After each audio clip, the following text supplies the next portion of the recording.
Hey everybody, I wanted to make a video about where I am as a mom, and specifically as a special needs mom. So our son just moved back home from the State Supported Living Center.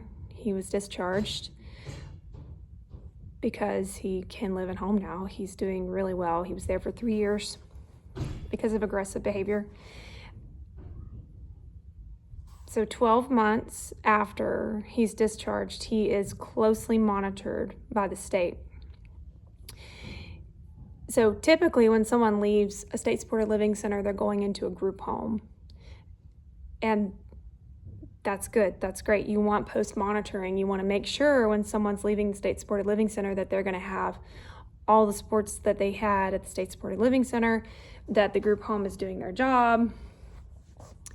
That's good. But Jude didn't move into a group home. He moved home with us.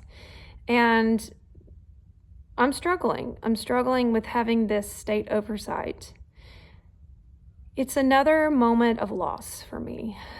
It is this realization that in order to get help, we have to surrender our rights as parents. And I don't mean actual rights. Jude is still our son. The state does not have any guardianship over him.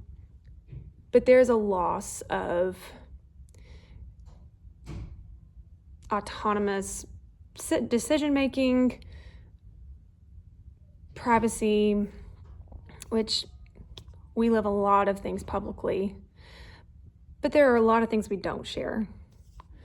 We share what we share because we want families that are going through this similar situation to know that there are other families out there that are doing this, and this is how we got help, or just the raw emotions and the struggles, and it can be very lonely, and we want you to know that you're not alone.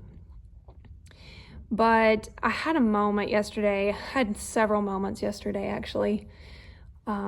Moments with the school, moments at the doctor, moments at the new service provider that's overseeing Jude's case locally.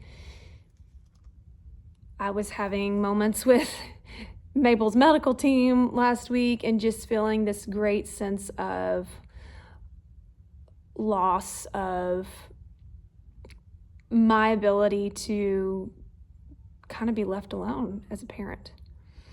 And if you follow me for any length of time, you know that we've had CPS cases. These are traumatizing for parents. They're especially traumatizing for good parents because we know that those calls are not necessary. And yet we have to put our children and ourselves through that scrutiny and those moments of uncertainty of what's going to happen. There's just a lot of involvement of the government in families' lives that are like us, in special needs families' lives, if you want help. And I'm just throwing my raw thoughts and emotions out today and just saying that I don't know that it's neither right nor wrong. I just know that it hurts. It's hard. It's really hard as a parent.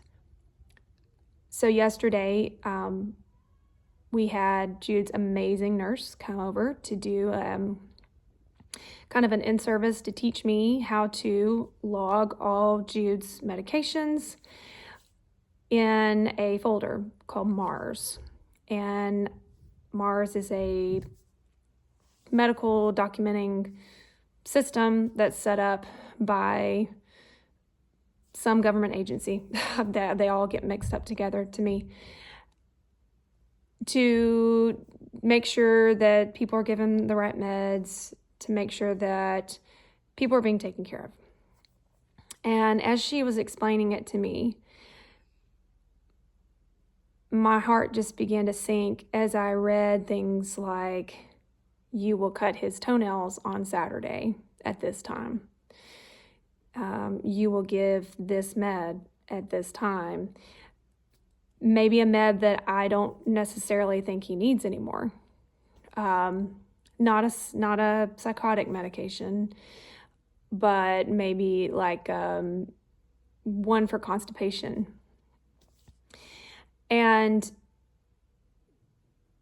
I was told that all doctor's orders must be obeyed.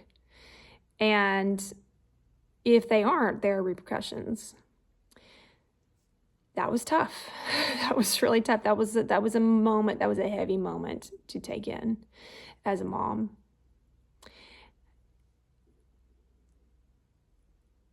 It's a lot. It's a lot. And I will turn the comments off on this video because I just don't want to hear, honestly, what the naysayers have to say. This video, it will be understood best by special needs parents. This video will be understood best, even better, by special needs parents who've had to reach out to the state to help them with their child. And I'm not here to complain about the help that we've received or be ungrateful. We couldn't have done it without their help. It would have been disastrous.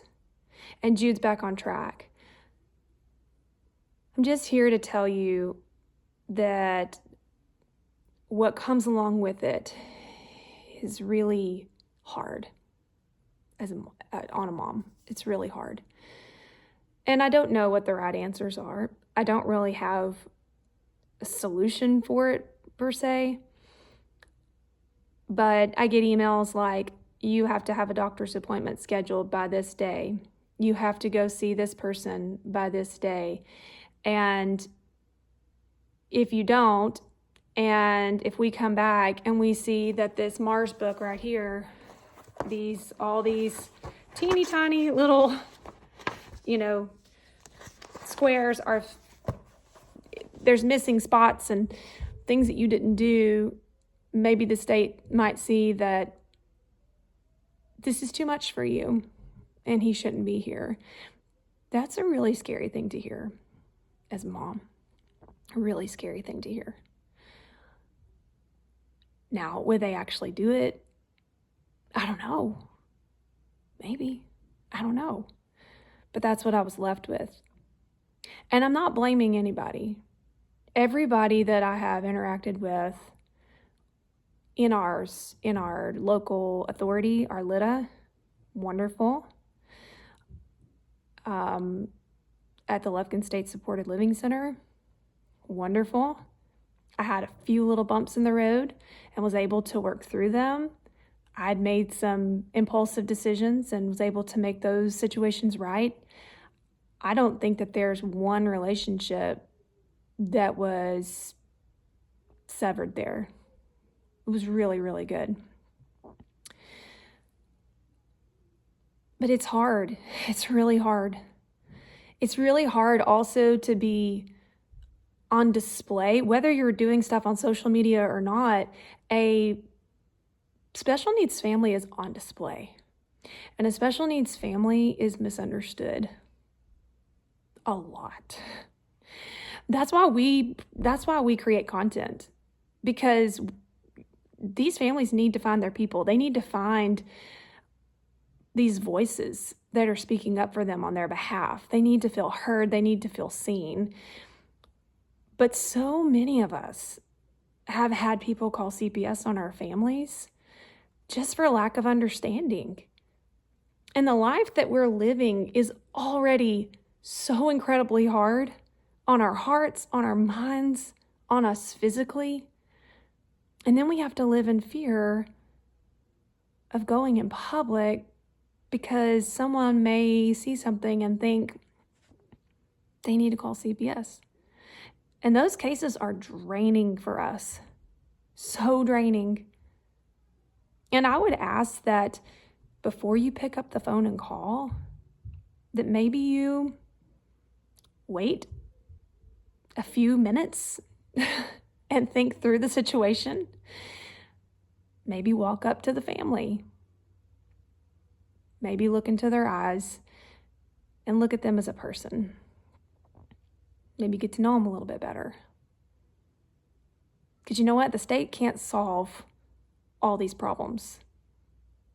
I think we have this false notion that if we just pick up the phone and call the state will take care of it. The state will whip these people into shape. And guess what? That's not always the case. In fact, that's never been the case for us. Every CPS caseworker that has walked into my home has said, "Good job, Mom and Dad. You guys are doing great. We shouldn't be here."